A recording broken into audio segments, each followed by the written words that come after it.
Hello दोस्तों, welcome to our YouTube channel. दोस्तों, कल आप सभी लोगों का यूपी पीजीटी का पेपर है और आप लोगों ने लगभग सारी चीजें पढ़ लिया होगा, प्रैक्टिस सेट कंप्लीट कर लिया होगा और प्रीवियस ईयर भी सॉल्व कर लिया होगा। मैंने भी अपने चैनल के माध्यम से प्रीवियस ईयर और प्रैक्टिस पेपर जितना करवा सका मैंने कोशिश की करवाने की। और जो इम्पोर्टेंट मुझे मेरे हिसाब से काफ़ी इम्पोर्टेंट चीज़ें लगी वो मैंने आपको बताया और आप लोगों को भी लगा होगा कि हाँ काफ़ी ऑथेंटिक है, क्योंकि आपने भी प्रीवियस ईयर किया और आपने भी प्रैक्टिस किया और मैंने जो एक्सपेक्टेड क्वेश्चन बताए उसमें भी आपको ये समझ में आएगा कि हाँ ये क्वेश्चन इम्पोर्टेंट हैं, ये आ सकते हैं एग्जाम में। एक काम करते हैं हम लोग आज कि कितने मिनट का वीडियो होगा, कितने घंटे का वीडियो होगा मुझे नहीं मालूम। मैं ये कोशिश करूंगा कि ज़्यादा से ज़्यादा जो इम्पोर्टेंट चीज़ें हैं जहां से एकदम सीधे सीधे कल आपको क्वेश्चन देखने को मिल सकते हैं उसको हम लोग कोशिश कर रहे हैं रिवाइज कर लें। बहुत आराम से और एकदम टू द पॉइंट बातें होंगी, इसलिए बिना स्किप किए वीडियो आप देखिए। ठीक है, चलिए फालतू की बातें बंद करते हैं। सबसे पहले बात आ जाती है कि प्रोटीन के टेस्ट की, तो आप समझिए। ठीक है, प्रोटीन टेस्ट में अगर चलेंगे तो एक आपको मिल जाएगा ब्यूराइट टेस्ट, सॉरी ब्यूराइट नहीं ब्यूरेट होता है, ब्यूरेट टेस्ट आपको एक मिल जाएगा। दूसरा आपको एक हैलर्स टेस्ट मिलेगा। तीसरा आपको निनहाइड्रिन टेस्ट मिलेगा। तो प्रोटीन से रिलेटेड ये 3 टेस्ट आप बिल्कुल अच्छे से याद रखिएगा, सीधे क्वेश्चन यहां से मिलने के चांसेस आपको ज्यादा हैं। ठीक है, कोई दिक्कत नहीं। दूसरे बात पे अगर चलें तो अगर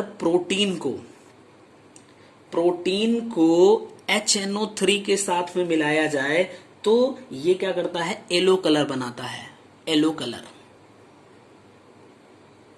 ठीक है, येलो कलर, और इसको बोलते हैं जैंथोप्रोटिक टेस्ट। जैंथ्रोप्रोटिक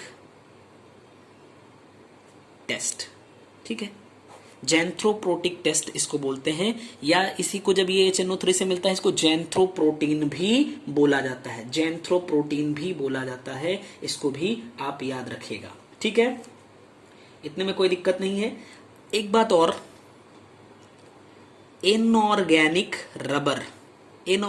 रबर किसको बोलते हैं, तो पॉलीफॉस्फोनाइट्रिक क्लोराइड को इनऑर्गेनिक रबर बोलते हैं। मैं कोशिश करूंगा कि कम लिखूं, ठीक है, बट सुनते रहिएगा आप। तो जो पॉलीफॉस्फोनाइट्रिक क्लोराइड है उसको इनऑर्गेनिक रबर बोला जाता है, पॉलीफॉस्फोनाइट्रिक क्लोराइड। ठीक, कोई दिक्कत नहीं है। हाँ, एक बात और, कार्बोक्सीपर्टिडेज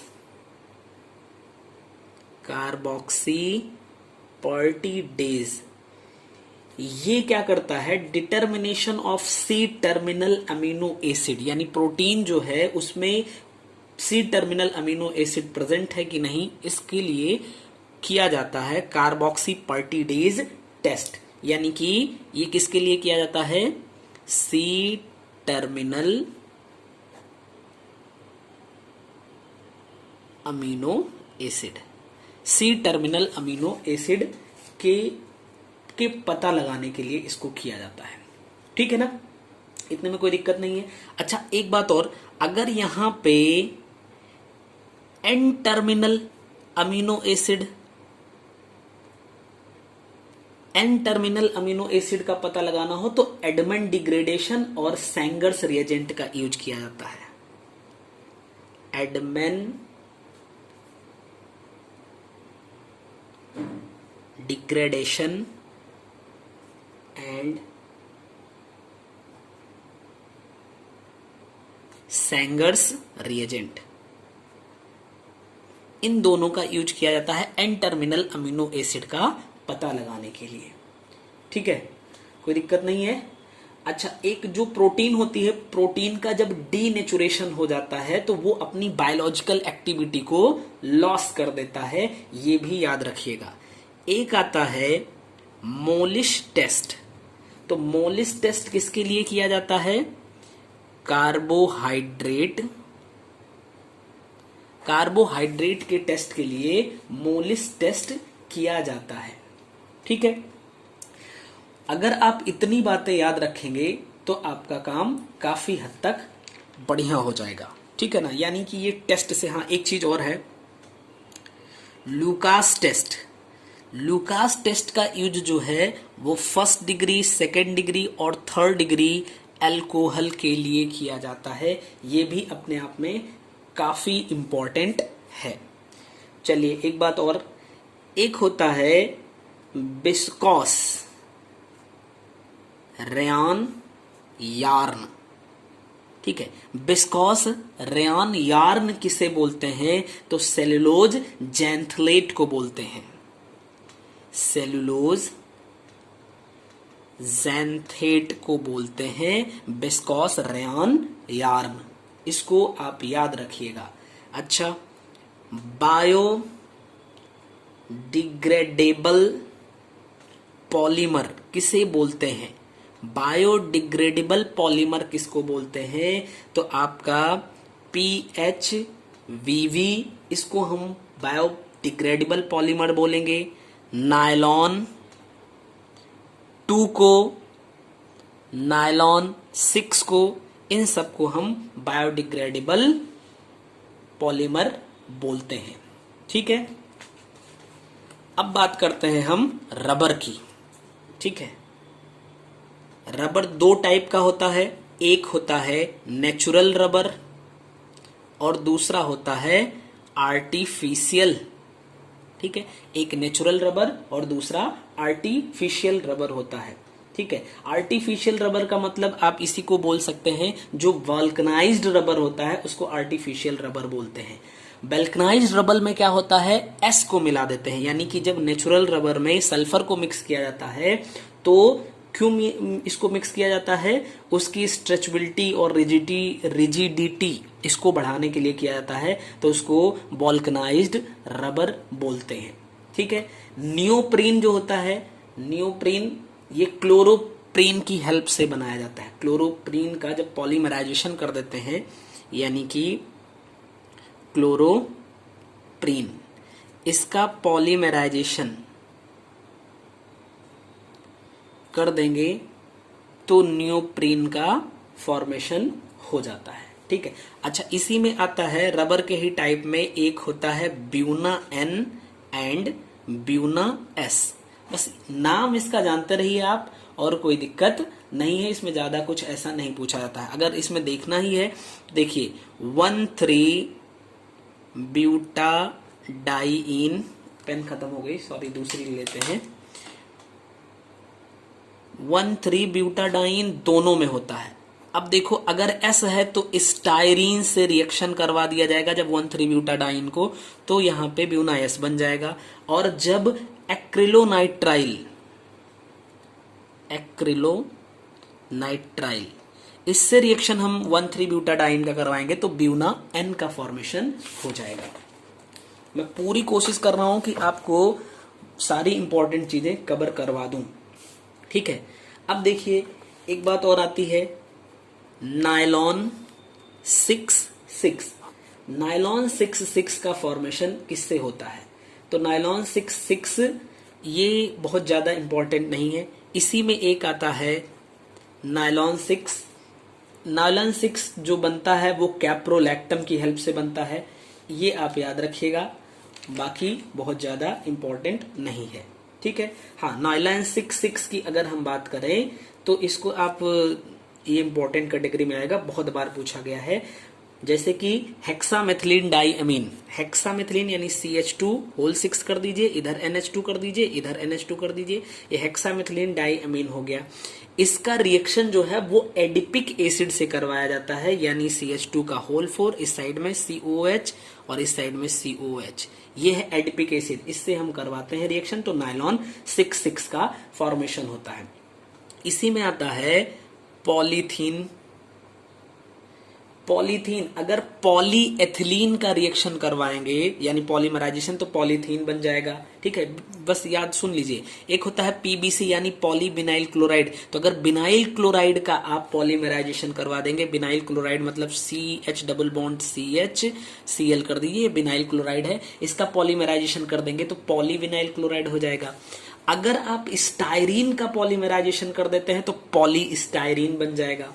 ठीक, कोई दिक्कत नहीं है। अच्छा, एक बात और यहाँ पे, डेक्रॉन या फिर इसको टेरिलीन बोलते हैं, डेक्रॉन या टेरिलीन ये भी पूछा गया है।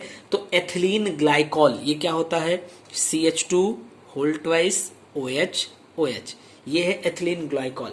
इसका टेरेप्थैलिक एसिड से रिएक्शन करवा दीजिए यानी बेंजीन बनाइए और इसके आमने सामने दो पोजीशन पे COH लगा दीजिए, ये हो जाएगा टेरेप्थैलिक एसिड। इन दोनों का रिएक्शन करवाएंगे आप तो डेक्रॉन बन जाएगा। ठीक है ना। अगर टेट्राफ्लोरोएथेन का आप पॉलीमराइजेशन कर देंगे तो पॉली टेट्राफ्लोरोएथेन का फॉर्मेशन हो जाएगा। इसी को आप टेफ्लॉन भी कहते हैं। ठीक ना। ये आपके पॉलीमर से रिलेटेड कुछ बातें हैं। अच्छा, कुछ बातें अभी और देखेंगे। जैसे पूछता है कंडेंसेशन पॉलीमर, कंडेंसेशन पॉलीमर, तो जो नायलॉन 6 आपने बनाया, नायलॉन 6 बनाया या टेरिलीन बनाया, ये सब कंडेंसेशन पॉलीमर की कैटेगरी में आ जाएंगे। अगर ये आपको कोपॉलीमर पूछता है, कोपॉलीमर्स पूछता है, तो जो आपने अभी देखा ब्यूना S या फिर ब्यूना N, ये आपका कोपॉलीमर की कैटेगरी में आएंगे। ठीक है। अगर यहाँ पे पूछा जाए आपसे होमोपॉलीमर, तो जहां पे सारे पॉलीमर जो हैं वो सेम होंगे, यानी कि जिसका जिन मॉलिक्यूल्स का पॉलीमराइजेशन किया जा रहा है वो सेम होने चाहिए, तो आपका हो जाएगा पॉलीथीन, हो जाएगा टेफ्लॉन, हो जाएगा। ये सब इस कैटेगरी में आप रख सकते हैं। अच्छा, बैकेलाइट जो है ये आपका क्रॉस्ड या लिंक्ड पॉलीमर होगा, इसको भी आप याद रखिएगा। एक बात और, नेचुरल पॉलीमर में अगर पूछा जाए, नेचुरल पॉलीमर, तो नेचुरल पॉलीमर सेलुलोज हो जाएगा आपका, ठीक, स्टार्च हो जाएगा, प्रोटीन हो जाएगा, न्यूक्लिक एसिड हो जाएगा। इनको आप बायोपॉलीमर्स भी कह सकते हैं। दूसरा आ जाएगा सेमी सिंथेटिक पॉलीमर, तो सेमी सिंथेटिक पॉलीमर चलेंगे। तो आप देखिए, आधा, सेमी का मतलब होता है आधा, ठीक है, यानी यहां पे सेलुलोज आपको दिख जाएगा, रबर दिख जाएगा, जैसे वॉल्कनाइज्ड रबर है, ये सेमी सिंथेटिक हो जाएगा। ठीक है। सेलुलोज निकलेट या cellulose diacetate, cellulose nitrate को आप गन काटन भी बोलते हो, ये सब सेमी में आ जाएगा। बाकी जो बचे वो सब आपके हो जाएंगे सिंथेटिक, प्योर सिंथेटिक की कैटेगरी में चले जाएंगे। ठीक है। तो ये आपके पॉलीमराइजेशन चैप्टर को लगभग कंप्लीट किया गया। ठीक, अब बात करते हैं किसकी, कुछ हेट्रोसाइक्लिक कंपाउंड की। हेट्रोसाइक्लिक कंपाउंड में एक तो आ जाएगा पायरोल, ठीक है, दूसरा यहां पे आपका मिल जाएगा फ्यूरॉन,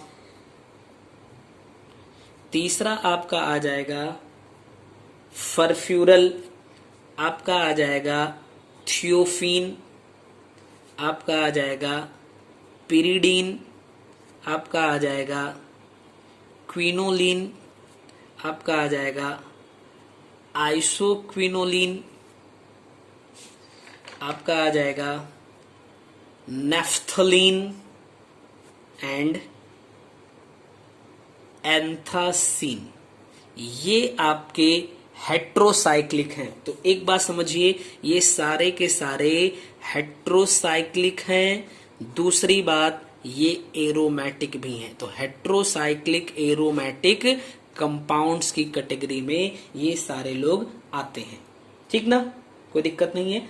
अब इसमें आप एक चीज याद रखिए कि इनके स्ट्रक्चर अगर आप थोड़ा सा देख लेंगे तो अच्छा रहेगा। यानी कि 3 बेंजीन रिंग आपके सामने ऐसे कर दी जाए, ये आपका हो जाता है एंथ्रासीन। ठीक, दो कर दी जाए ऐसे तो ये हो जाएगा आपका नेफ्थलीन। ठीक है, अगर यहां पे एक बेंजीन रिंग कर दी जाए और साथ में एक बेंजीन रिंग टाइप का, यानी कि जिसको आप पिरिडीन कह सकते हो, इसको अगर मिक्स कर दिया जाए तो इसको बोलते हैं क्यूनोलिन। इसको आप क्या बोलोगे? क्यूनोलिन। और अगर यहीं पे आपको ऐसा कुछ सिस्टम, यानी कि एन की पोजीशन जो है वो यहां पे चेंज हो जाए तो इसको आप बोलोगे आइसोक्यूनोलिन। ठीक है, अगर सिंगल रिंग हो जाए, यहां पे नाइट्रोजन प्रेजेंट हो जाए तो इसको आप पिरिडीन बोल दोगे। ठीक है ना। अगर आपका यहाँ पे 5 मेंबर्ड हो और यहाँ पे सल्फर लग जाए तो इसको आप बोलोगे थियोफीन। अगर आपका यहाँ पे लग जाए O, ठीक है, तो आप इसको बोलोगे फ्यूरान। अगर इसी फ्यूरान के एक जो फर्स्ट पोजीशन है वहां पे CHO लग जाए, दिख नहीं रहा होगा शायद, यहाँ पे ये फ्यूरान है और ये अगर CHO लग जाए तो इसको आप बोल दोगे फरफ्यूरल। ठीक है ना। अच्छा, अगर यही 5 मेंबर्ड हो और यहाँ पे NH लग जाए तो इसको आप बोलोगे पायरोल। मेरे हिसाब से स्ट्रक्चर से रिलेटेड ज्यादा क्वेश्चन यहाँ पे पूछे जाते हैं। हेट्रोसाइक्लिक है या एरोमेटिक है, इससे रिलेटेड ज्यादा क्वेश्चन पूछे जाते हैं। ठीक है, मैं अपने हिसाब से जो चीजें काफी इंपॉर्टेंट है वही करवा रहा हूं, तो आप लोग उसको देखिएगा। क्वेश्चन पूछा गया है, अगर बात करें सुक्रोज की, सुक्रोज किससे मिलकर बना होता है, या फिर लैक्टोज किससे मिलकर बना होता है, या फिर माल्टोज किससे मिलकर बना होता है? तो जो सुक्रोज होता है ये ग्लूकोज एंड फ्रक्टोज से मिलकर बना होता है। ठीक है, लैक्टोज की अगर बात करें तो ये beta D glucose and beta D galactose, ठीक है, इससे मिलकर बना होता है। माल्टोज की बात करें तो ये सिर्फ ग्लूकोज से मिलकर बना होता है। इतनी बात क्लियर है। अब बात करते हैं ग्लूकोज की। तो अगर ग्लूकोज का आप ऑक्सीडेशन करोगे तो एक तो मिल जाएगा ग्लूकैरिक एसिड या फिर आप बोल सकते हो सैकरिक एसिड। सैकरिक एसिड, ग्लूकैरिक एसिड या सैकरिक एसिड। अगर फ्रक्टोज का ऑक्सीडेशन करा जाए तो फिर आपको मिल जाएगा टार्टैरिक एसिड और साथ में मिल जाएगा ग्लाइकोलिक एसिड। ठीक है, इनके ऑक्सीडेशन से आपको मिलेगा। अगर यही सुक्रोज का ऑक्सीडेशन करवाया जाए तो आपको ऑक्सैलिक एसिड मिल जाएगी, ऑक्सैलिक एसिड मिल जाएगी। ठीक, कोई दिक्कत नहीं। अच्छा, यहीं पे अगर पूछा जाए आपसे कि मोनोसैकेराइड, मोनो थोड़ा सा कंफ्यूजन कभी कभी हो जाता है, मोनोसैकेराइड एंड डाइसैकेराइड। ठीक, तो मोनोसैकेराइड आसान है आपका, ग्लूकोज मोनोसैकेराइड हो जाएगा, फ्रक्टोज मोनोसैकेराइड हो जाएगा एंड ग्लैक्टोज मोनोसैकेराइड हो जाएगा। अब यहां इसके बाद सुक्रोज की बात करें या फिर लैक्टोज की बात करें या फिर माल्टोज की बात करें तो ये आपके डाइसैकेराइड की कैटेगरी में आ जाएंगे।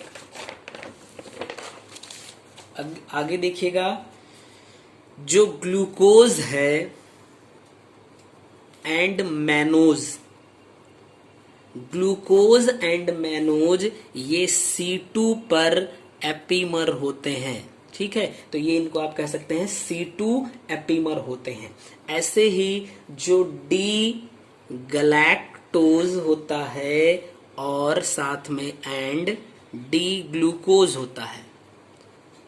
ठीक है, तो ग्लूकोज मैनोज C2 पे होते हैं और ग्लैक्टोज और ग्लूकोज जिससे कि कौन बना होता है, लैक्टोज बना होता है, ये क्या हो जाएगा, ये C4 पे एपीमर होते हैं। C4 एपीमर इसको बोलते हैं। ठीक, कोई दिक्कत नहीं है। चलिए आगे बात करते हैं ग्लूकोज की और फ्रक्टोज की एंड सुक्रोज की। Glucose, fructose and sucrose. तो अगर हम बात करें फेहलिंग्स सॉल्यूशन यानी कि फेहलिंग टेस्ट, तो ग्लूकोज इसके साथ पॉजिटिव टेस्ट देता है, रेड कलर दे देगा फेहलिंग सॉल्यूशन के साथ में।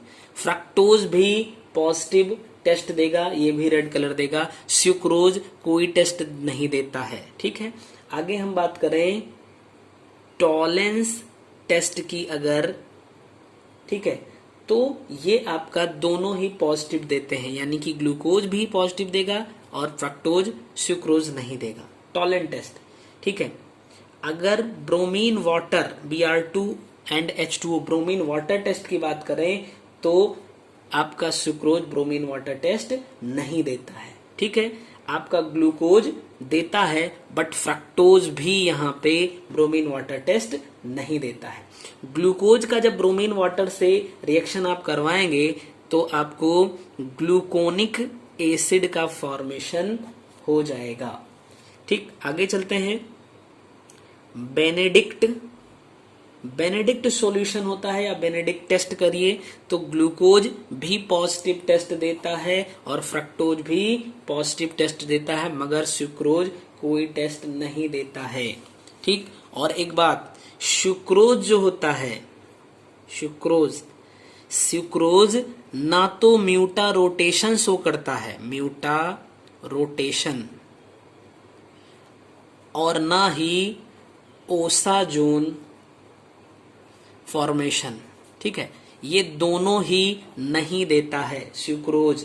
ठीक, कोई दिक्कत नहीं है। इतनी बात अगर आप यहां से रिलेटेड याद रखेंगे तो मुझे लगता है कि काफी बढ़िया है। हाँ, अभी आगे चलेंगे। आगे है कि किलानी फिशर,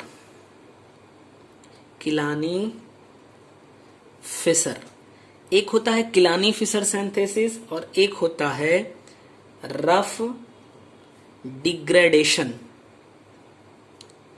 तो किलानी फिशर में क्या होता है, कार्बन की चेन लार्ज होती है, इनलार्ज होती है, यानी कि इसको आप कह सकते हैं चेन बढ़ेगी। और रफ डिग्रेडेशन में क्या होगी, चेन जो होगी वो आपकी घटेगी। ठीक है, चेन बढ़ेगी और चेन घटेगी, इस बात को आप याद रखिएगा।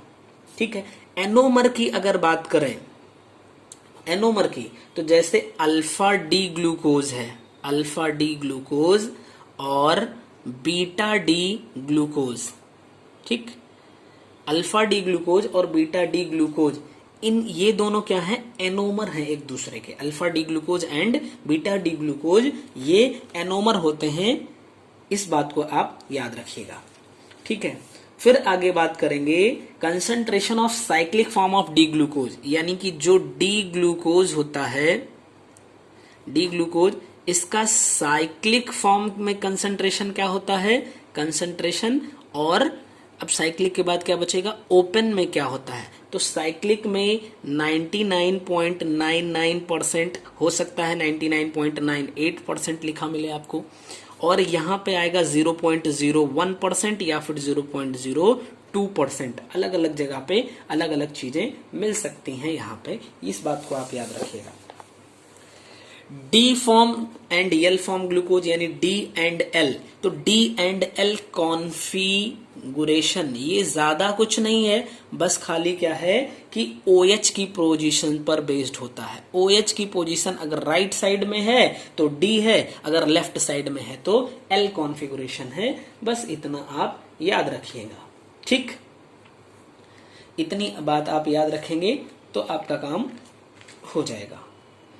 अब एक बात और, यहां पे एक क्वेश्चन और पूछता है कि ग्लूकोज में 5 OH प्रेजेंट होते हैं, कैसे आप प्रूफ करोगे। ठीक है, ग्लूकोज में 6 कार्बन के लिए HI से रिएक्शन करवाया जाता है इसका, तो HI से रिएक्शन करवाएंगे ग्लूकोज का या फ्रक्टोज का तो हेक्सेन दे देगा, नॉर्मल हेक्सेन।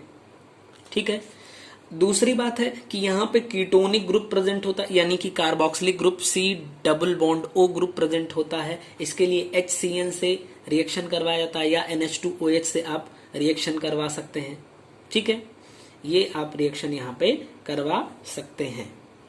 अगली बात है ब्रोमीन वाटर से, यहाँ पे ब्रोमीन वाटर जो है ये भी दिखाता है CHO का प्रेजेंस या कीटोन का प्रेजेंस। बस इतनी सी बात है। Reducing and non reducing sugar बात आती है। Reducing and non reducing sugar, तो जो शुगर फेलिंग सॉल्यूशन को, टॉलेन रिएजेंट को रिड्यूस कर देगा वो रिड्यूसिंग हुआ, जो नहीं कर पाएगा वो नॉन रिड्यूसिंग हुआ। तो ग्लूकोज, फ्रक्टोज, राइबोज ये सब आपके रिड्यूसिंग शुगर की कैटेगरी में आएंगे, और जो शुगर है आपका यानी सुक्रोज है वो नॉन रिड्यूसिंग शुगर होगा। ठीक है ना, इतनी बात क्लियर है। ये आप समझिए कि यहां से काफी इंपॉर्टेंट चीजें हैं। आगे चलते हैं। नेक्स्ट चीज हिंसबर्ग मेथड। हिंसबर्ग में अगर की बात करें, या हिंसबर्ग रिएजेंट होता है, हिंसबर्ग टेस्ट भी कहते हैं। इसका आप NH2 यानी कि NH2 के लिए यूज करते हैं, यानी अमीन फर्स्ट डिग्री, सेकेंड डिग्री और थर्ड डिग्री अमीन के टेस्ट के लिए इसका यूज किया जाता है। ठीक, अब देखिए अगला यहां से क्वेश्चन अमीन से रिलेटेड पूछ सकता है, बेसिसिटी या फिर स्टेबिलिटी। ठीक है, बेसिसिटी एंड स्टेबिलिटी, दो क्वेश्चन यहां से पूछता है ऑफ अमीन। तो अमीन का जब ये पूछेगा बेसिसिटी एंड स्टेबिलिटी, तो समझिए सेकेंड डिग्री का सबसे ज्यादा होगा, फिर फर्स्ट डिग्री का, फिर थर्ड डिग्री का होगा, और फिर किसका हो जाएगा अमोनिया यानी NH3, और फिर C6H5 और NH2 आएगा। ये बेसिसिटी का भी सीक्वेंस है और स्टेबिलिटी का भी सीक्वेंस है। अगर बात की जाए सोल्युबिलिटी इन एक्वस सॉल्यूशन, ठीक है, एक्वस सॉल्यूशन में बात की जाए तो सेकेंड डिग्री की सबसे ज्यादा होगी, फिर थर्ड डिग्री की, फिर फर्स्ट डिग्री की, और फिर NH3 की। इसको भी आप याद रखिएगा, काफी इंपॉर्टेंट है। ठीक, और तो मुझे लगता है कि अमीन में इससे ज्यादा कुछ खास आपको याद रखने की जरूरत नहीं है। ठीक है, चलिए आगे चलते हैं।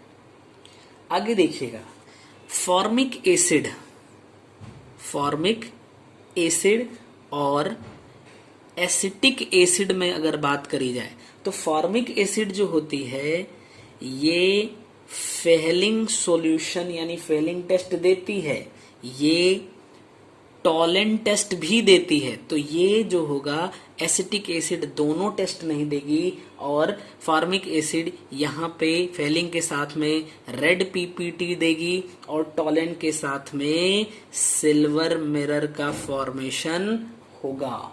ठीक है, अब यहाँ से रिलेटेड आपका जो कार्बोक्सिलिक कंपाउंड है वहां से चलें तो एक इंपॉर्टेंट रिएक्शन है HBZ रिएक्शन, जिसको आप हेल-बोलहार्ड जेलेनिस्की रिएक्शन बोलते हैं। इसमें क्या होता है, जैसे मान लीजिए RCH2COOH, हमने एक कार्बोक्सिलिक कंपाउंड ले लिया, इसका रेड फास्फोरस के प्रेजेंस में हैलोजिनेशन करवा देंगे, और 2 स्टेप ये है सिस्टम, तो आपको मिल जाएगा RCHCOOH एंड यहाँ पे X, यानी कि यहाँ से जो पहली पोजीशन अल्फा पोजीशन पे अल्फा हेलो सब्स्टिट्यूटेड प्रोडक्ट यहाँ पे मिल जाएगा। ठीक है, अल्फा हेलो कार्बोक्सिलिक एसिड भी इसको आप कह सकते हैं। ये होता है HBZ रिएक्शन।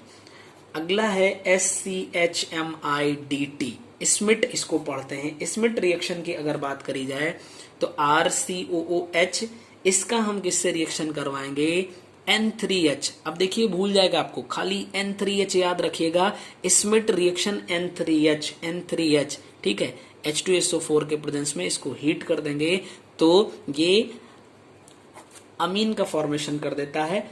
अमीन का फॉर्मेशन आपको याद ना रहे कोई दिक्कत नहीं है, मगर आपको ये स्मिट रिएक्शन में N3H जरूर याद रखिएगा, क्योंकि यहां से रिलेटेड क्वेश्चन काफी कुछ पूछे जाते हैं। चलिए और बात करेंगे, ये है आपकी COOH, ये है आपकी बेंजोइक एसिड।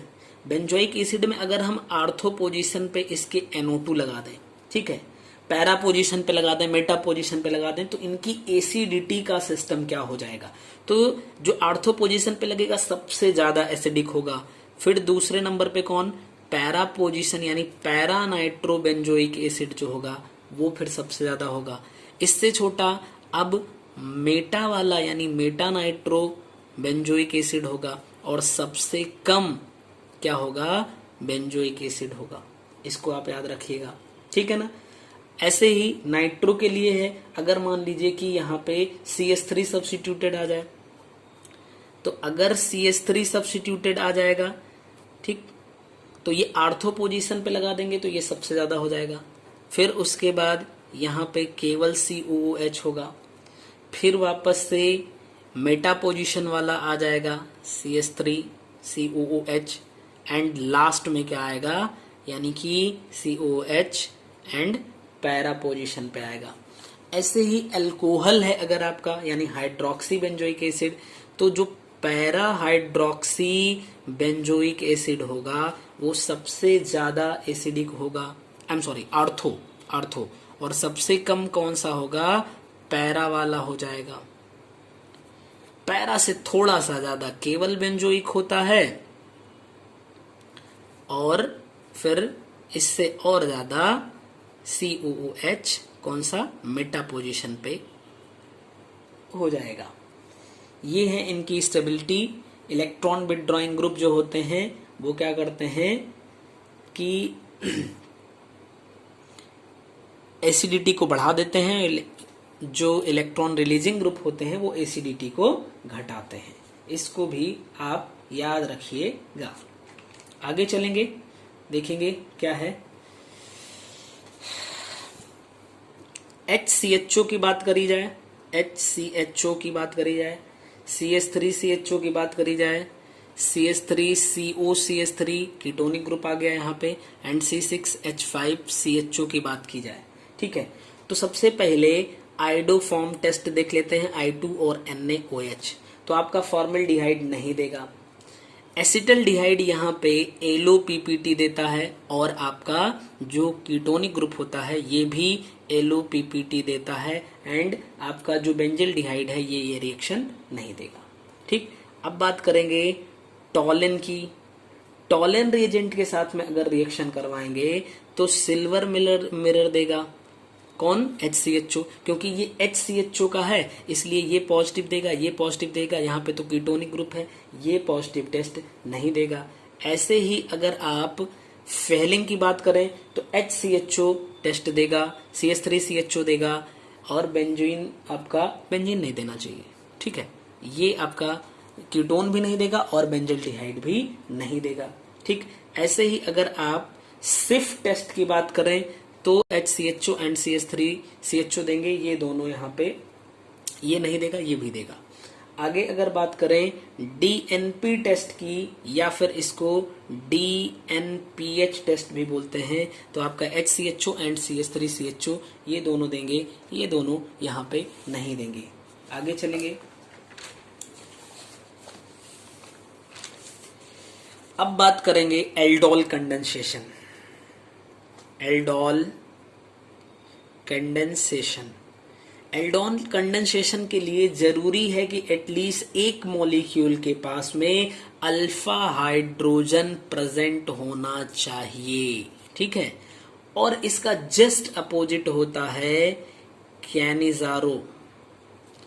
कैनिजारो रिएक्शन में अल्फा हाइड्रोजन अब्सेंट होना चाहिए, ठीक है। यहाँ पे ये प्रेजेंट नहीं होना चाहिए, ठीक। कैनिजारो में अल्फा हाइड्रोजन नहीं होगा, जहां पे वो कैनिजारो रिएक्शन देगा, और जहां पे आपका अल्फा हाइड्रोजन प्रेजेंट होगा जिन एल्डिहाइड में, वो क्या करेगा? एल्डोल कंडेंसेशन देगा, ठीक। कोई दिक्कत नहीं है। हाँ, अगर आपसे पूछा जाता है टॉलिन रिएजेंट किसे कहते हैं, तो अमोनियकल सॉल्यूशन ऑफ सिल्वर नाइट्रेट होता है, ये आप जान रहे होंगे। सिर्फ पूछा जाता है तो पैरा रिसोलीन होता है, हाइड्रोक्लोराइड प्लस SO2 इसको बोलेंगे। इसका कलर जो होता है मैजेंटा कलर का होता है, इसको सिर्फ रिएजेंट बोला जाता है, ठीक। फेलिंग सॉल्यूशन की बात की जाए तो कॉपर सल्फेट का एल्कलाइन सॉल्यूशन जनरल वे में आप इसको बोल सकते हैं। ठीक, आगे चलते हैं। कार्बोनिल कंपाउंड है C डबल बॉन्ड O। अगर इसका आप ZnHg के साथ में और साथ में कंसंट्रेटेड HCl ZnHg के साथ में रिएक्शन करवाएं, दूसरा क्या हो सकता है कि आप इसका NH2 ठीक है, इसके साथ में रिएक्शन करवाएं, या फिर हो सकता है कि आप LiAlH4 से रिएक्शन करवाएं। कार्बोनिल कंपाउंड है यहाँ पे, तो अगर आप ZnHg से रिएक्शन करवाएंगे तब भी आपको एल्केन का ही फॉर्मेशन होगा, और यहाँ भी इस कंडीशन में भी आपको एल्केन का ही फॉर्मेशन होगा। लेकिन ये रिएजेंट चेंज हो गया, इसको बोलेंगे क्लीमेंसन रिडक्शन।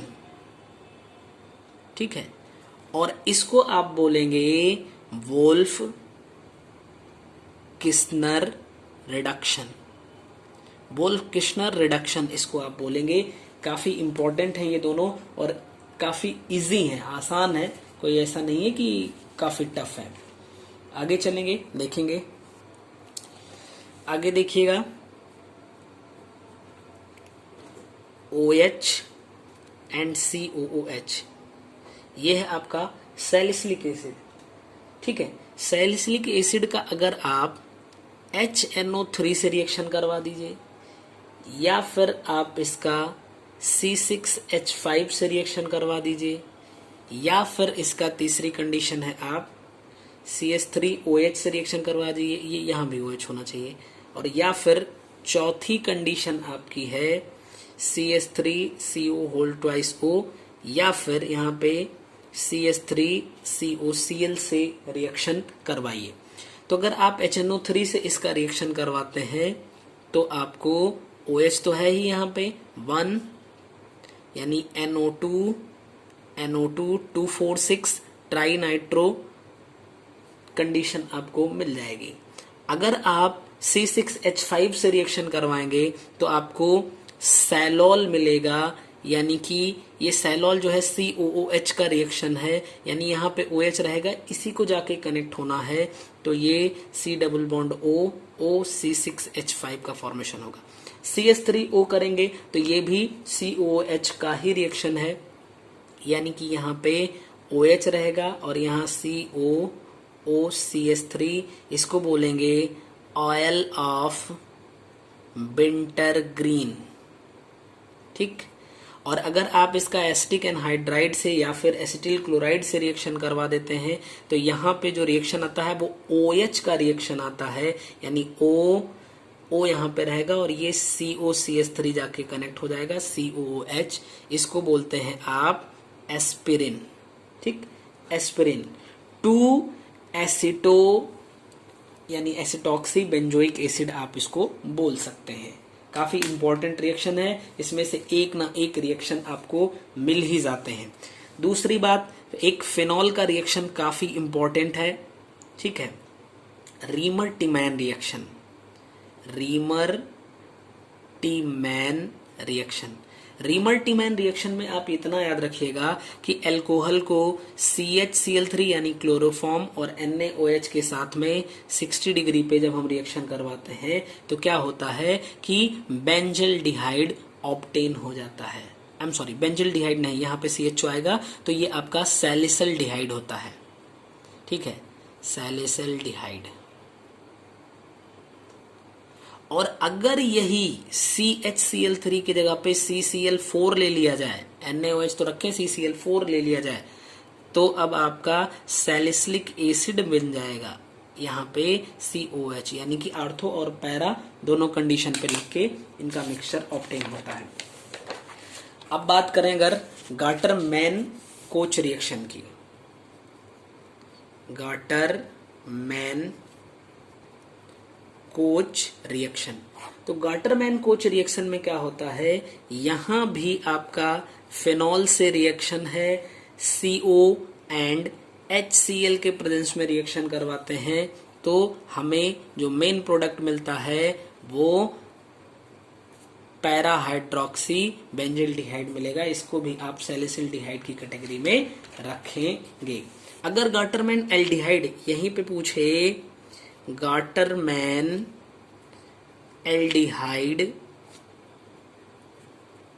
सिंथेसिस, तो ये फेनॉल तो रहेगा ही रहेगा, यहाँ पे ये नहीं बदलेगा। HCl यहाँ भी है, HCl यहाँ भी रहेगा, बस यहाँ CO की जगह पे HCN आ जाएगा, बाकी कुछ यहाँ पे बदलने वाला नहीं है।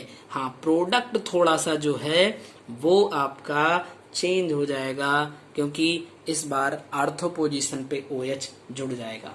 ठीक,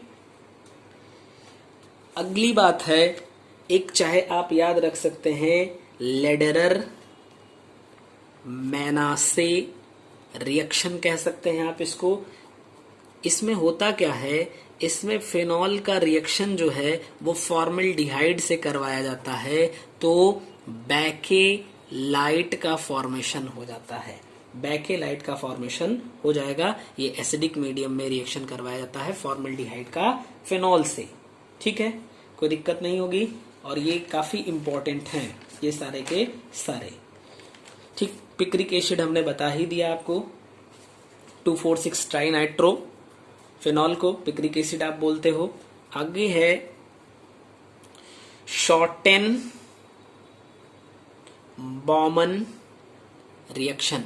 शॉर्टेन बॉमन रिएक्शन पे देखिएगा, इसमें क्या होता है, हम ले लेंगे फेनॉल, ये फेनॉल का रिएक्शन है, और COCl बेंजोइल क्लोराइड आप इसको बोलेंगे।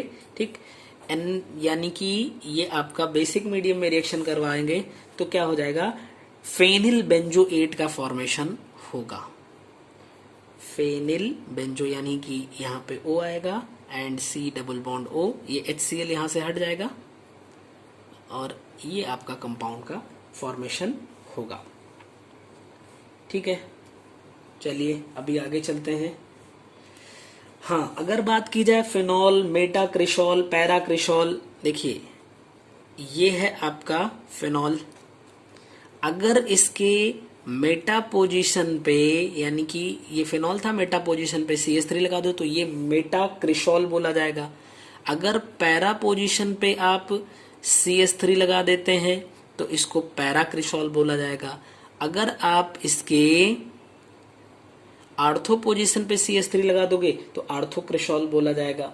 ठीक, ये इनका वो है पैटर्न।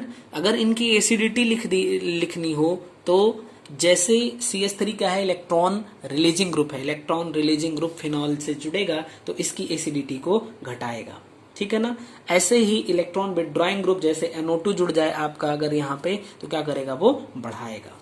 ठीक, जैसे कि अगर यहाँ पे बात हो तो पैरानाइट्रोफेनॉल, आर्थोनाइट्रोफेनॉल, तो ये भी देखिए पैरानाइट्रोफेनॉल, ठीक है, OH है, यहाँ पे NO2 लग जाए और ये है आपका आर्थो पे OH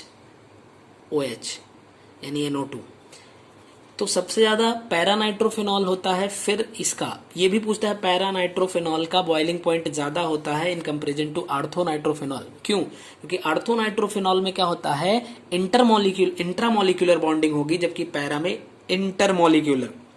इंटरमोलिक्यूलर बॉन्डिंग यहाँ पे होगी। इसको आप याद रखिएगा। आगे चलते हैं।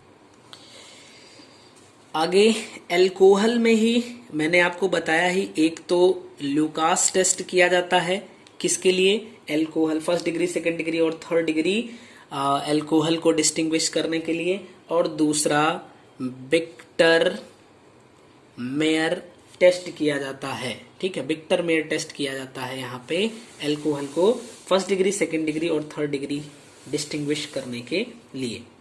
अब एक बात आती है एब्सोल्यूट अल्कोहल। वैसे यहाँ से पूछा नहीं गया तो 100% प्योर एथिल अल्कोहल जो होता है वो एब्सोल्यूट होता है। यहाँ से रिलेटेड क्वेश्चन वैसे जनरली पूछे नहीं गए हैं, तो जहां जहां से ज्यादातर क्वेश्चन पूछे जाते हैं मैं कोशिश कर रहा हूं कि उन्हीं को रिवाइज करके हम लोग चलने ज्यादा अच्छा रहेगा। आगे देखिएगा आप, देखिए अगर RX के 2 मॉलिक्यूल हों और इनका सोडियम के साथ में रिएक्शन करवाया जाए ईथर के प्रेजेंस में, तो क्या होता है, R सिंगल बॉन्ड R मिलेगा। इसको आप क्या कहते हो, उड्स रिएक्शन बोलते हो, उड्स रिएक्शन बोलते हो आप, ठीक, कोई दिक्कत नहीं है। अगर यही क्या करिए, एरिल ले लीजिए, ये एरिल हैलाइड है, एरिल हैलाइड के 2 मॉलिक्यूल ले लीजिए, इसका सोडियम से ही और ड्राई ईथर के प्रेजेंस में रिएक्शन करवाइए, तो अब ये एरिल और एरिल यानी डाइफेनिल का फॉर्मेशन करेगा। इसको बोलेंगे फिटिंग रिएक्शन, इसको बोलेंगे फिटिंग रिएक्शन बोलेंगे, ठीक है ना।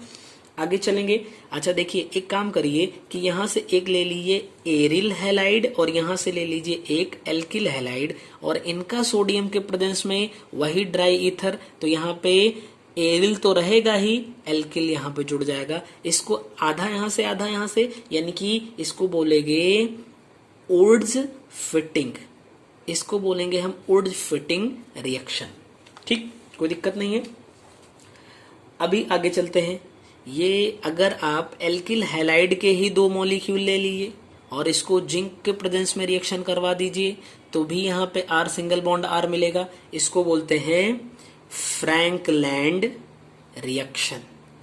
अगर आप यहाँ पे एरिल हैलाइड के 2 मॉलिक्यूल ले लीजिए और इसका कॉपर के साथ में रिएक्शन करवा दीजिए, हीट करेंगे आप यहाँ पे, ठीक है, तो फिर आपको क्या मिलेगा, डाइफेनिल मिलेगा। इसको बोलते हैं उलमैन रिएक्शन, इसको उलमैन रिएक्शन। तो देखिए ये एक ही कंपाउंड से एरिल हैलाइड या एल्किल हैलाइड से रिलेटेड ये Wurtz reaction, Fittig reaction, Wurtz Fittig, Frankland, Ullmann reaction है, यहाँ पे काफी इंपॉर्टेंट है। फ्रीडल क्राफ्ट रिएक्शन जो है, फ्रीडल क्राफ्ट में एल्किल हैलाइड से AlCl3 के प्रेजेंस में, फ्रीडल क्राफ्ट आप याद रखिएगा, फ्रीडल क्राफ्ट्स रिएक्शन।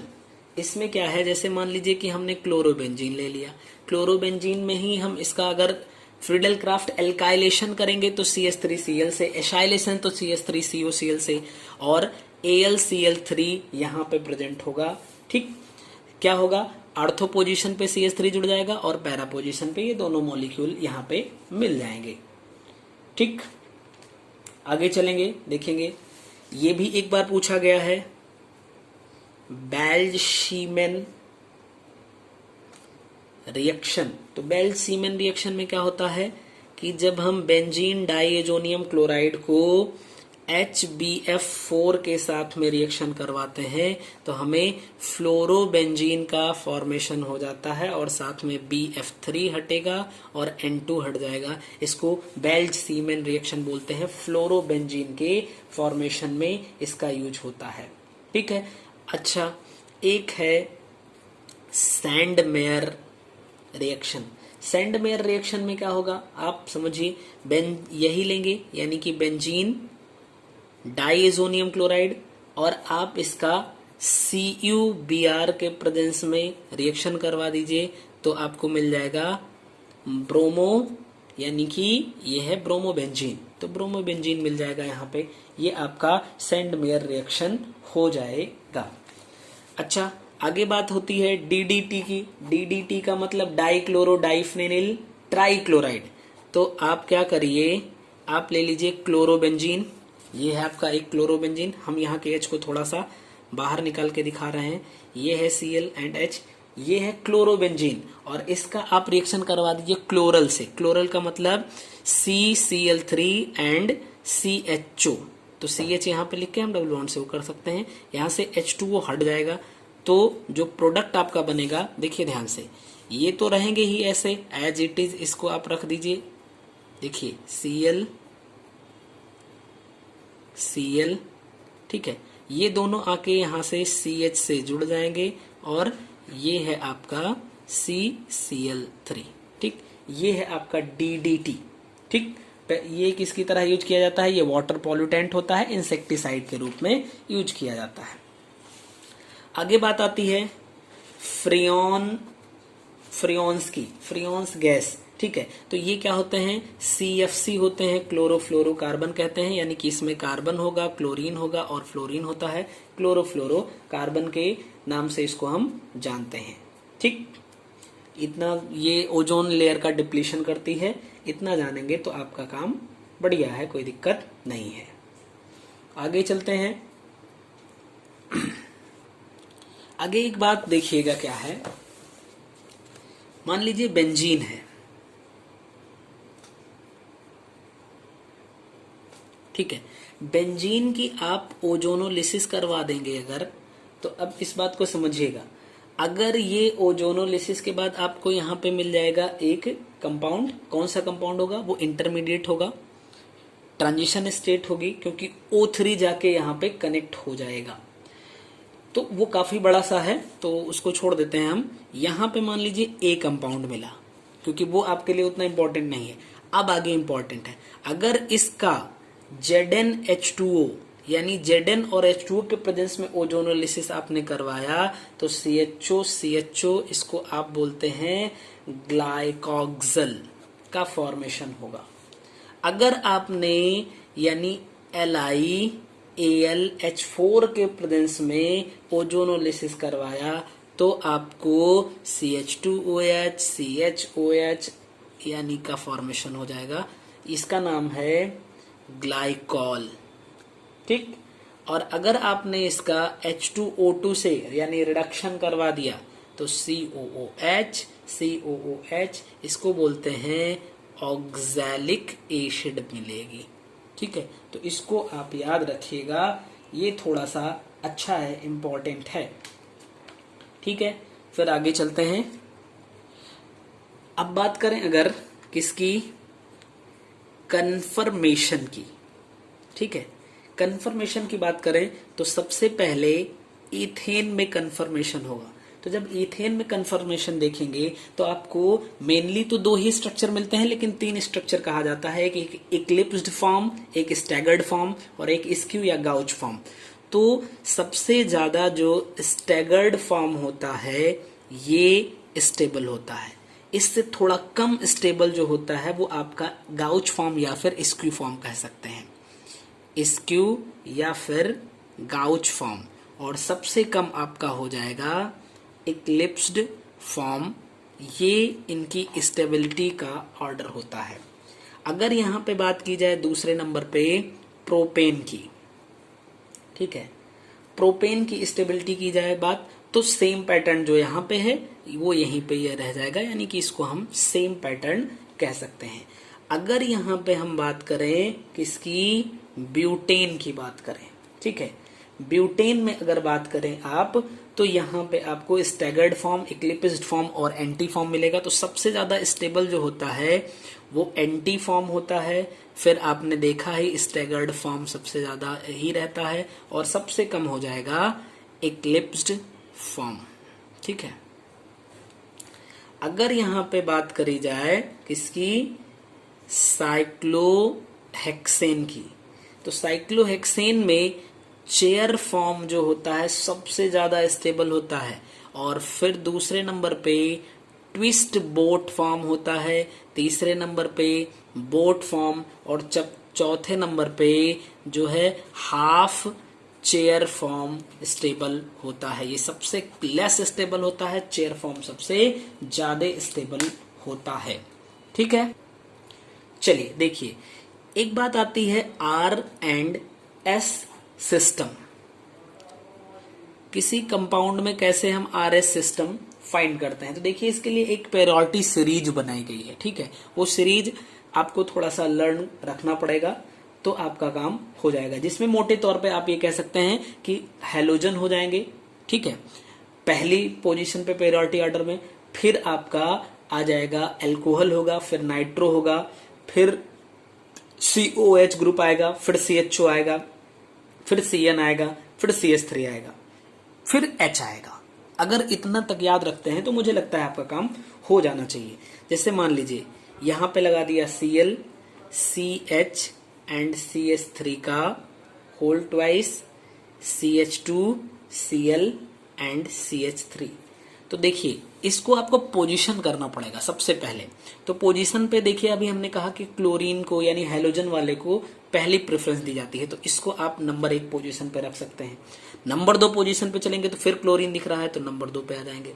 नंबर 3 पे अब देखिए यहाँ पे है सेकेंड डिग्री आपका एल्किल लगा हुआ है और ये फर्स्ट डिग्री है, तो सेकेंड डिग्री को हम ज्यादा प्रेफरेंस देंगे देन इसके, तो 4 नंबर पे ये आपका आया। ठीक है, तो इसमें आप याद रखिएगा कि क्या सिस्टम है। 4 को छोड़िए, यहाँ पे 1 2 हमेशा साथ में आना चाहिए। 1 के बाद 2 आए, फिर 4 छोड़ के 3 आए, कोई दिक्कत नहीं, इसी सिस्टम में चलेंगे हम।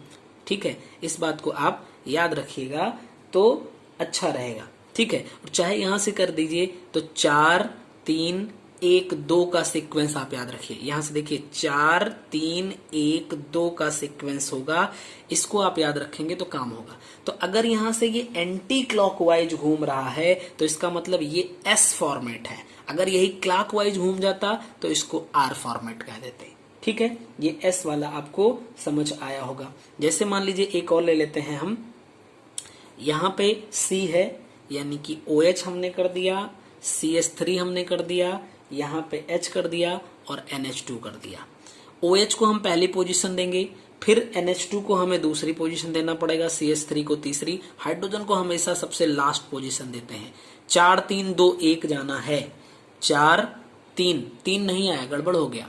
अब क्या करेंगे, 4 3 2 1 पे हमें जाना है, तो 4 3 2 1 जब नहीं आया तो काम तो हमारा गड़बड़ हो गया। अब क्या करेंगे, इसको हम कन्वर्ट करते हैं कि कैसे 4 3 2 1 मिल जाए।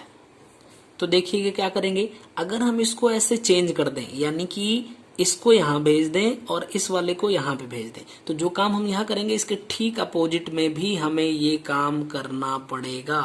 तो देखिए 4 यहां पे आ जाएगा, 2 यहां पे चला गया और 1 यहां पे आ जाएगा और 3 यहां पे आ जाएगा।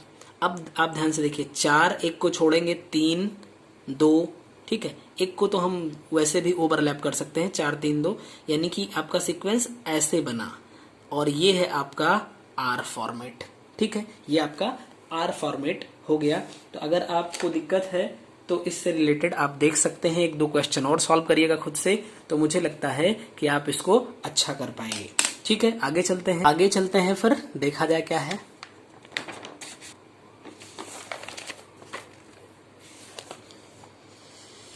आगे देखेंगे SN1 एंड SN2 रिएक्शन। तो देखिए इसमें पता ही चल रहा है SN2 रिएक्शन जो है ये बाई मॉलिक्यूलर रिएक्शन होता है। ठीक है, नाम से ही पता है सब्स्टिट्यूशन रिएक्शन है। कौन सा, न्यूक्लियोफिलिक। ये कैसे हो जाएगा, ये आपका यूनिमॉलिक्यूलर रिएक्शन हो जाएगा। इसमें 1 लिखा है तो यानी कि ये फर्स्ट ऑर्डर का होगा, यहां पे 2 लिखा है तो ये सेकेंड ऑर्डर का रिएक्शन हो जाएगा।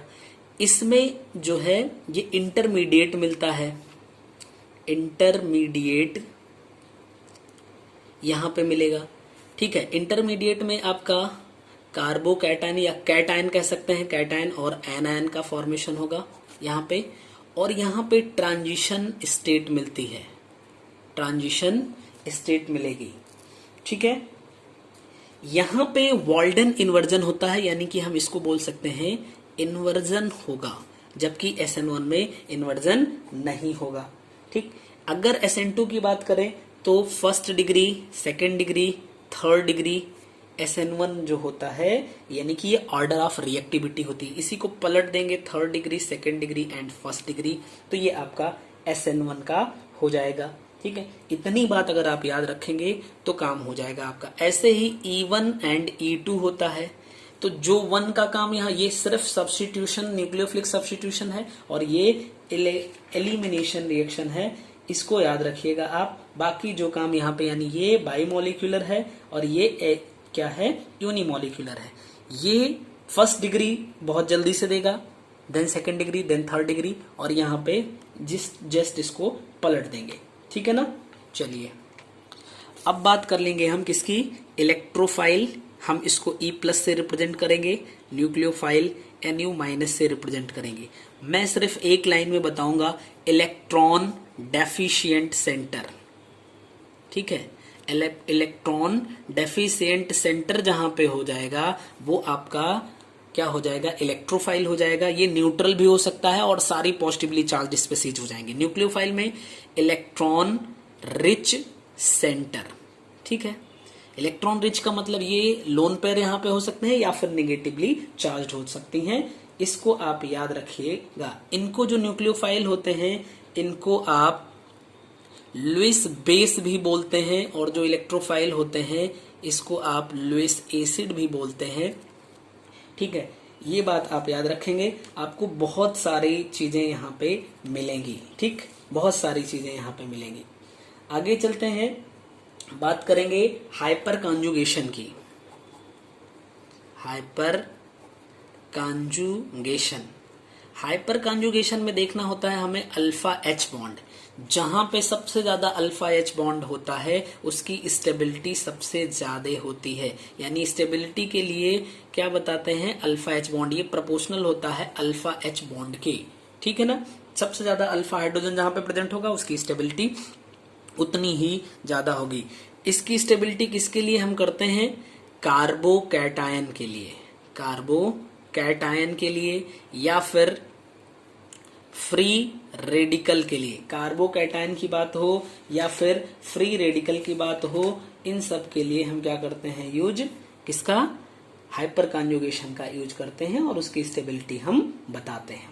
ठीक है ना, तो उम्मीद करते हैं कि आप सभी लोगों को ये चीजें अच्छे से समझ आ जाएंगी। मैंने पूरी कोशिश की है कि आपके ऑर्गेनिक को लगभग हम पूरा कवर कर सकें। हाँ, एरोमेटिसिटी के लिए हक्कल रूल याद रखिएगा, 4n+2 पाई इलेक्ट्रॉन रूल, या इसको 4n+2 पाई रूल भी बोलते हैं। इसको हम क्या कह सकते हैं, हक्कल रूल कहते हैं।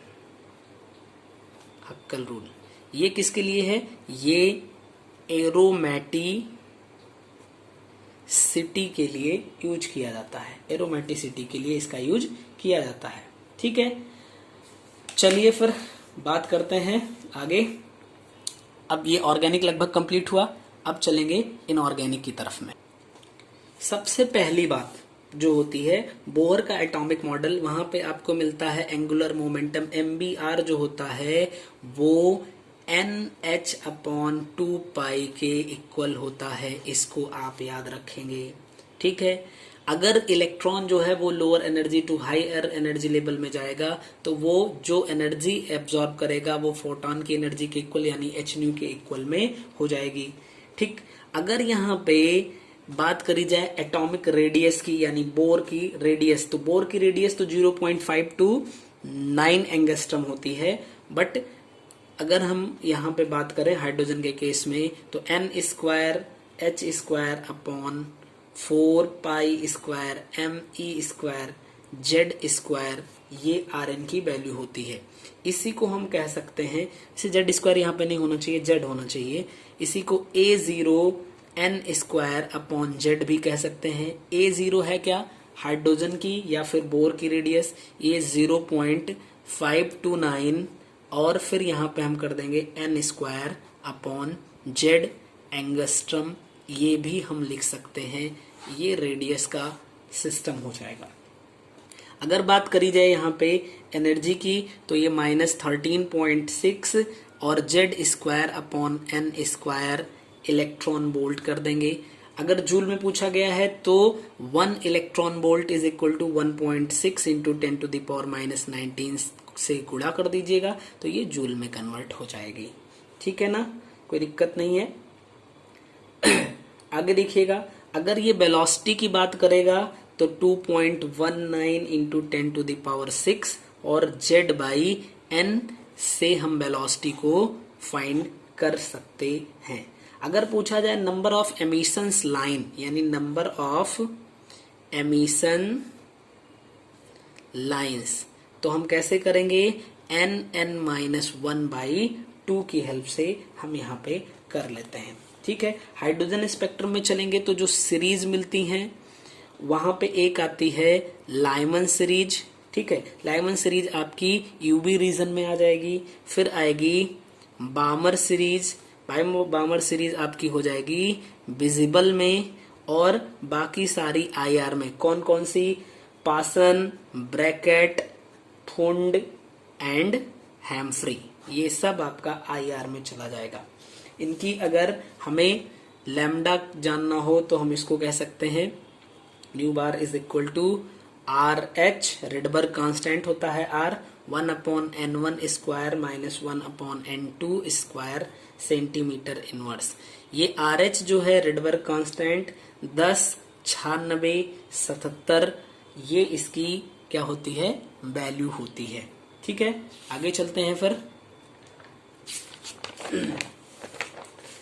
डी ब्रॉगली वेव इक्वेशन या फिर डुअल नेचर ऑफ मैटर की अगर बात करी जाए, यानी कि डी ब्रॉगली इक्वेशन, ठीक है, तो आप लैम्डा प्रोपोर्शनल टू 1/p लिख सकते हैं इसके अकॉर्डिंग, या फिर p is equal to M B होता है तो लिखना चाहें तो lambda is equal to h/mb भी लिख सकते हैं। यहाँ ये प्रोपोर्शनलिटी सिंबल हटेगा तो इक्वल का सिंबल आया, h प्लॉन्क्स कांस्टेंट है। इसी से आप लिख सकते हैं 2πr is equal to n lambda, यही डी ब्रॉगली का इक्वेशन हो जाता है। अगर यहाँ पे बात करी जाए हाइजेनबर्ग्स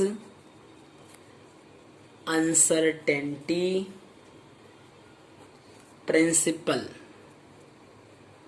ठीक है, हाइजेनबर्ग अनसर्टेनिटी प्रिंसिपल की बात की जाए तो del X into del P, ठीक है, ये पोजीशन होती है, मोमेंटम होता है, इनमें जो चेंज का प्रोडक्ट होता है ये greater or equal to h/4π मिलेगा, या फिर h कट अपॉन 2π भी लिखने को आपको मिलता है।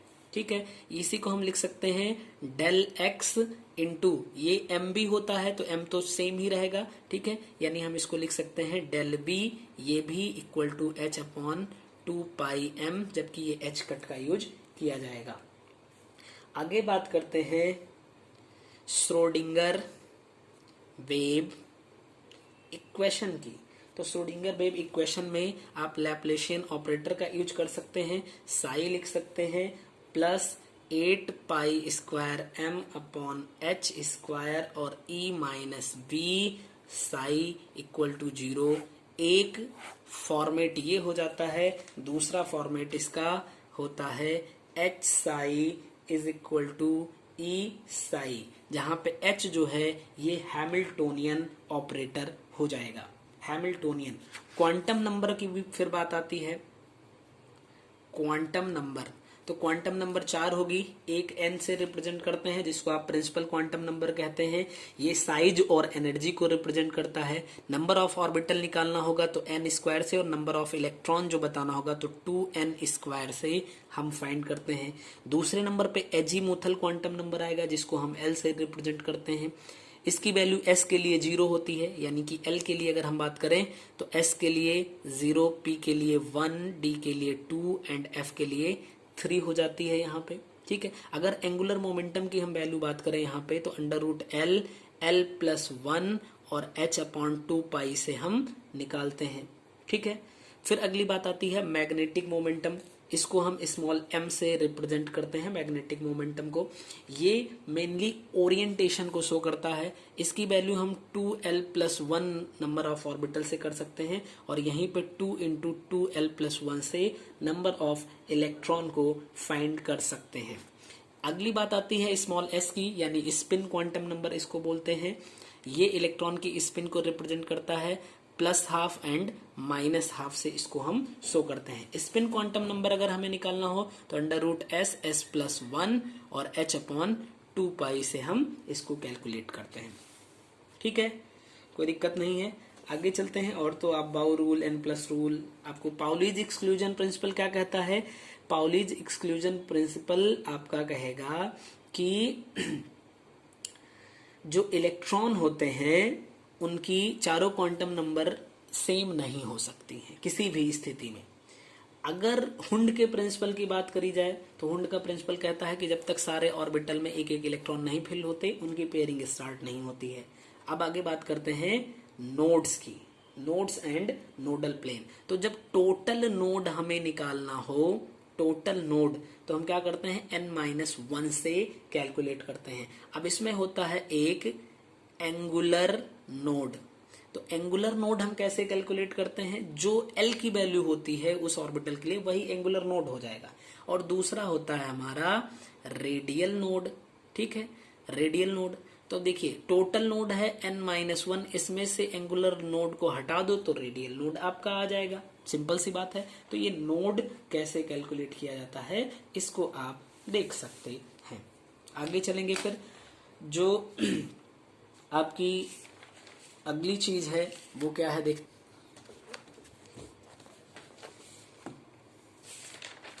देखिएगा, जैसे HOCl है, HClO2 है, HClO3 है, HClO4 है।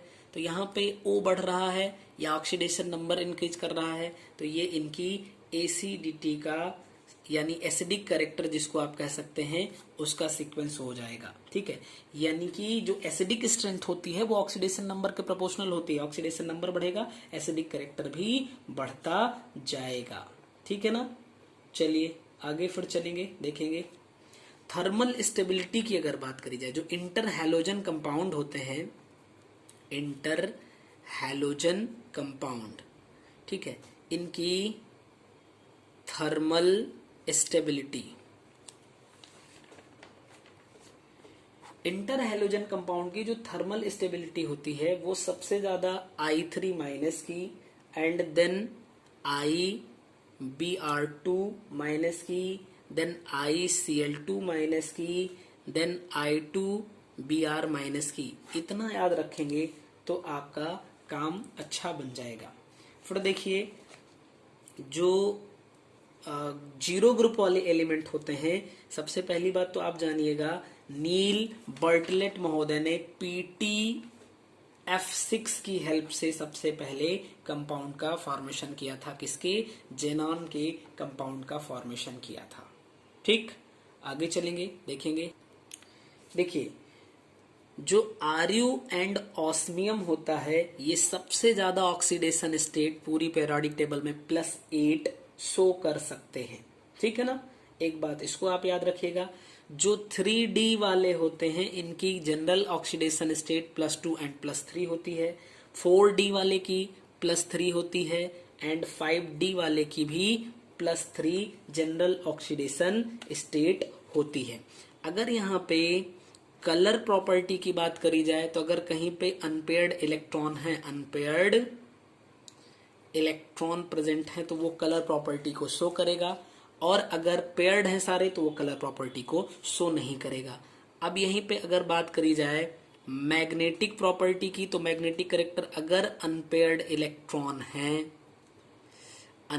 इलेक्ट्रॉन है तो इसका मतलब कि वो पैरामैग्नेटिक कैरेक्टर का होगा, और अगर सारे इलेक्ट्रॉन पेयर्ड हैं, ठीक है, तो इसका मतलब वो डायामैग्नेटिक कैरेक्टर शो करेगा।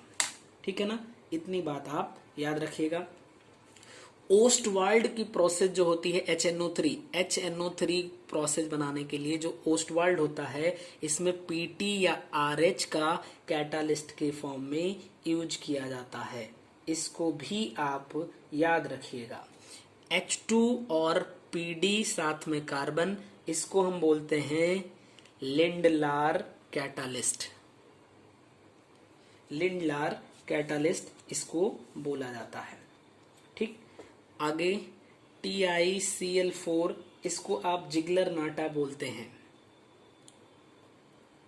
जिगलर नाटा कैटालिस्ट बोला जाता है। FeSO4 साथ में H2O2 इसको बोलते हैं फेंटॉन रिएजेंट। ठीक है, फेंटॉन रिएजेंट आप इसको बोलते हैं। आगे चलेंगे, देखेंगे एल्कलाइन KMNO4 जो होता है इसको बायर्स रिएजेंट कहते हैं। ठीक है, लेंथेनाइड कॉन्ट्रैक्शन, एक्टिनाइड कॉन्ट्रैक्शन क्या करता है? रेडियस को डिक्रीज करता है, ये आप सभी लोग जानते हैं। कोऑर्डिनेशन कंपाउंड को पहचानना आप सभी लोग जानते हैं। कोऑर्डिनेशन कंपाउंड में इफेक्टिव एटॉमिक नंबर कैलकुलेट करना काफी जरूरी होता है और काफी इजी भी होता है। जैसे मान लीजिए NiCO4 है और यहाँ पे 2+ है, अगर हमें इसका ऑक्सीडेशन नंबर बताना हो तो हम क्या करेंगे, निकिल का एटॉमिक नंबर हो जाएगा 28, फिर यहाँ पे एक मोनोडेंटेट लिगेंड 2 इलेक्ट्रॉन देता है तो 4 कितने देंगे, 8 इलेक्ट्रॉन दे देंगे यहाँ पे। इसकी ऑक्सीडेशन स्टेट +2 है, तो ऑक्सीडेशन स्टेट को घटा देते हैं, यही हो जाएगा इफेक्टिव एटॉमिक नंबर, यानी कि 28 और 6 34 आ जाएगा यहाँ पे इफेक्टिव एटॉमिक नंबर किसका, निकिल का यहाँ पे। ठीक, तो इसको आप याद रखिएगा, काफी इंपॉर्टेंट है।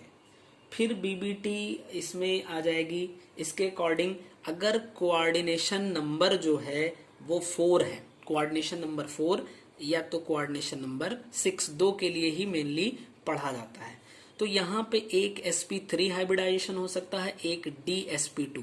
तो dsp2 यानी कि इनर ऑर्बिटल का यूज होगा। यहाँ पे जो ज्योमेट्री होगी वो स्क्वायर प्लेनर ज्योमेट्री हो जाएगी। sp3 में यहाँ पे आउटर का यूज होगा, या फिर यहाँ इनर आउटर कहेंगे ही नहीं, ठीक है, टेट्राहेड्रल ज्योमेट्री हो जाएगी। अगर कोऑर्डिनेशन नंबर 6 है तो देखिए, कोऑर्डिनेशन नंबर 6 होने पे एक तो sp3d2 होगा हाइब्रिडाइजेशन, यानी आउटर डी का यूज हुआ, और एक d2sp3 यानी कि इनर डी का यूज हुआ। दोनों ही कंडीशन में जो ज्योमेट्री होगी वो ऑक्टाहेड्रल होगी। ठीक है, हेड्रल ज्योमेट्री होगी ऑक्टाहेड्रल की। अब देखिए, जो स्ट्रॉन्ग फील्ड होते हैं, यानी स्ट्रॉन्ग फील्ड लिगैंड होते हैं, वो इलेक्ट्रॉन को पेयर्ड कर देते हैं, यानी कि इलेक्ट्रॉन की पेयरिंग कर देते हैं। इस बात को आप याद रखेंगे। आगे बात आती है CFT। CFT यानी कि crystal field theory. CFT crystal field theory इसको हम बोलते हैं। तो एक होती है कोऑर्डिनेशन नंबर 6 यानी ऑक्टाहेड्रल के लिए, और दूसरा आपका चला जाएगा कोऑर्डिनेशन नंबर 4 के लिए। ठीक, तो एक किसके लिए हो जाएगा, 6 के लिए, और एक हो जाएगा 4 के लिए। अब अगर हम कोऑर्डिनेशन नंबर यानी ऑक्टाहेड्रल ज्योमेट्री के लिए देखें, ऑक्टाहेड्रल के पहले केस के लिए देखें, तो यहाँ पे देखिए 1 2 3 4 5, ठीक, यानी ये आपका डीजेनरेटेड ऑर्बिटल होता है। डीजेनरेटेड ऑर्बिटल 2 सेट में स्प्लिट होता है। तो यहाँ पे ऊपर वाले में 2, नीचे वाले में 3 ऑर्बिटल्स होते हैं। इसको हम बोलते हैं T2G और इसको बोलते हैं EG। इन दोनों के बीच में देखिए कुछ गैप दिख रहा है, और अगर यहां से इसको मैच करवा दीजिए तो यानी कि ये इनका डीजेनरेटेड कंडीशन थी। यहां से 3 की तो एनर्जी कम हो गई, 2 की एनर्जी बढ़ गई। ठीक, तो इसको हम चाहे 2/5 डेल ओ लिख सकते हैं, या फिर अगर 2/5 तो 5 से इसको भाग कर दोगे तो 0.4 डेल ओ लिख सकते हो। ये घट गई इसलिए माइनस कर देंगे, ये बढ़ गई 3/5 डेल ओ। ठीक, इसको हम प्लस में कर देते हैं। अगर यही टेट्राहेड्रल के लिए बात करें, टेट्राहेड्रल के लिए बात करें, तो ये भी क्या है, ठीक, इस बार जो स्प्लिटिंग होगी वो थोड़ा सा पलट जाएगी। कैसे, ये 3 वाला ऊपर चला जाएगा और 2 वाला नीचे आ जाएगा। जो 3 वाला ऊपर गया इसको T2 बोलेंगे और इसको बोलेंगे TE। ठीक, TE बोल देंगे इसको। यहाँ पे जो एनर्जी का सीक्वेंस है वो क्या होने वाला है, बदल जाएगा, यानी कि यहाँ पे 0.6T आ जाएगा और 0.5T हो जाएगा। 0.4 होना चाहिए, 0.4T हो जाएगा। अगर CFSE की वैल्यू, इसके लिए CFSE की वैल्यू कैलकुलेट करनी हो तो हम कैसे करेंगे, ध्यान से देखिएगा। यहाँ पे CFSE की वैल्यू अगर कैलकुलेट करनी है तो देखिए, एक इलेक्ट्रॉन के लिए 0.4 यानी -0.4। अगर यहाँ पे x इलेक्ट्रॉन है तो इंटू x, और प्लस ऊपर 0.6 और y, यहाँ से हम कैलकुलेट कर लेते हैं और इंटू डेलो लगा देंगे। इसके लिए अगर CFSE की वैल्यू कैलकुलेट करनी हो तो देखिए, ये है 0.6, माइनस लगा देंगे अगर यहाँ पे x इलेक्ट्रॉन है, और प्लस ऊपर 0.4, और अगर यहाँ पे मान लो y इलेक्ट्रॉन है तो यहाँ पे कर देंगे डेल टी। यहां से हम CFSE की वैल्यू कैलकुलेट कर लेते हैं। ठीक है, आगे चलेंगे, फिर देखेंगे क्या है। आगे बात करेंगे हम लैटिस एनर्जी की। तो लैटिस एनर्जी में देखिए, अगर साइज जो है एटम की वो लैटिस एनर्जी के डेल H लैटिस एनर्जी के इनवर्सली प्रोपोर्शनल होती है, यानी साइज बढ़ेगी तो लैटिस एनर्जी क्या होगी, घट जाएगी। जैसे कि आप यहाँ पे कर सकते हैं NaCl है एंड NaBr है। ठीक, अब इसमें आप देखो साइज बढ़ गई तो लैटिस एनर्जी घट जाएगी, किसकी, यहाँ पे Br की, तो NaCl की लैटिस एनर्जी ज्यादा होगी इन कंपैरिजन टू NaBr की। ऐसे ही जो इंटर आयनिक डिस्टेंस होती है, आप लिख सकते हैं इंटर आयोनिक डिस्टेंस, ठीक है, ये प्रोपोर्शनल होती है 1/del H Le के। ये दोनों बातें एक ही हैं, आप इसको अच्छे से समझ सकते हैं। ठीक है, जो चार्ज होता है, चार्ज ऑन आयन, ये प्रोपोर्शनल होता है del H Le के, यानी कि NaCl आपके सामने है, ऐसे MgCl2 है, तो यहाँ पे देखिए, यहाँ पे टोटल एक चार्ज, दो चार्ज थे, यहाँ पे 3 चार्ज हो गए। ऐसे ही अगर MgO का देखा जाए तो 4 चार्ज हो गए। तो चार्ज बढ़ेंगे तो क्या होगा, लैटिस एनर्जी भी इंक्रीज कर जाएगी। बॉन्ड का करेक्टर वेक्टर क्या है, कैसे है, वो सब आप लोग अच्छे से कैलकुलेट कर सकते हैं और जान सकते हैं, कोई दिक्कत नहीं है। आगे बात करेंगे हम किसकी, देखिए अगर बात हो हाइब्रिडाइजेशन की, तो हाइब्रिडाइजेशन के लिए हम क्या करते हैं, हाइब्रिडाइजेशन का मतलब H is equal to number of lone pair electron plus number of bond pair electron से कैलकुलेट कर सकते हैं। अगर H की वैल्यू 2 आएगी तो इसका मतलब sp हाइब्रिडाइजेशन, 3 आएगी तो sp2, 4 आएगी तो sp3, 5 आएगी तो sp3d, 6 आएगी तो sp3d2 एंड 7 आएगी तो sp3d3 ही बन जाएगा। ठीक है, यहीं पे आप sp3d में आप यहाँ कर सकते हैं dsp2 और यहाँ पे कर सकते हैं, इसके लिए आपका बन जाएगा sp3d2, ये बनेगा। ठीक है ना, तो dsp2 और sp3d2 आप यहाँ पे देख सकते हैं। अब इसकी ज्योमेट्री भी दो होती है, एक होती है रेगुलर और एक होती है इरेगुलर। तो जहां पे केवल बॉन्ड पेयर होंगे उनकी ज्योमेट्री रेगुलर होगी, और जहां पे बॉन्ड पेयर के साथ साथ लोन पेयर भी प्रेजेंट होंगे वो इरेगुलर ज्योमेट्री को शो करेगा। ठीक है, आगे चलेंगे molecular orbital theory. Molecular orbital theory के लिए हाँ एक बात, अगर जहां बॉन्ड पेयर के साथ में लोन पेयर भी प्रेजेंट होता है वहां पे वेस्पर थ्योरी काम करती है। जहां पे केवल बॉन्ड पेयर है वहां पे हाइब्रिडाइजेशन काम करेगा। MOT का मतलब होता है molecular orbital theory. Molecular orbital theory के हिसाब से हम जो है वो बॉन्ड ऑर्डर बताते हैं। Bond order is equal to half of number of electron present in bonding orbital minus number of electron present in anti bonding orbital, और इसकी हेल्प से हम बता लेते हैं। ठीक है, हाइड्रोजन बॉन्ड आ जाता है, हाइड्रोजन बॉन्ड आप जानते होंगे। ठीक है, फिर ये इंटरमोलिक्यूलर इंट्रामोलिक्यूलर दो टाइप का होगा, इसको भी आप अच्छे से पहचानते होंगे। अगर एक बात देखिए, NB ग्रेटर है Na से, यानी कि नंबर ऑफ बॉन्डिंग पेयर में इलेक्ट्रॉन जो है बॉन्डिंग ऑर्बिटल में इलेक्ट्रॉन ज्यादा है, तो फिर स्टेबल मॉलिक्यूल होगा।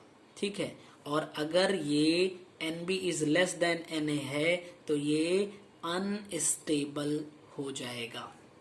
ठीक तो इस तरीके से आपकी इनऑर्गेनिक भी लगभग कंप्लीट हो गई है। अब बहुत ज़्यादा टाइम हो गया है, फिजिकल केमिस्ट्री बचती है, तो मैं देखता हूँ अगर टाइम मिलता है तो मैं फिजिकल केमिस्ट्री के लिए बनाऊंगा, अदरवाइज आप फिजिकल केमिस्ट्री के फॉर्मूलाज को अच्छे से रिवाइज कर लीजिए। चलिए फिर, all the best for your exam. Thank you.